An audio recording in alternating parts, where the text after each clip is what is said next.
Do you need a new part made and your current supplier just isn't meeting the standard? Or maybe it's a new project and you need access to all sorts of new ideas.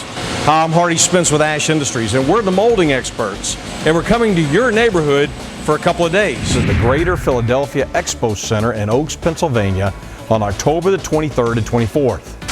Design-to-Part shows are fantastic with all sorts of capability in American manufacturing, and I'd love to talk to you about your new project or an existing project that you need help on, because we have the answers that are going to lower your part costs, improve delivery, or solve a complicated problem that you may have.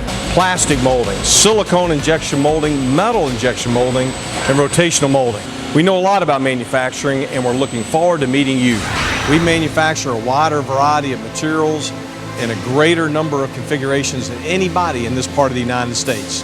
This machine in particular is a large 600-ton machine. The beauty of it is that we have the option of shooting up to 250 square inches of thermoplastic in one shot. We are the expert in helping you determine not only the physical configuration of your part, but also the type of tooling you might need, the material you might need. Do you need a specific type of thermoplastic to withstand the rays of the sun?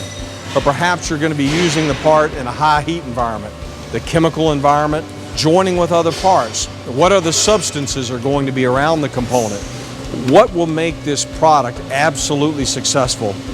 Every day we overmold, insert mold, two-shot mold. In fact, we can help you combine processes. We have a manufacturing group that is ideally suited to silicone.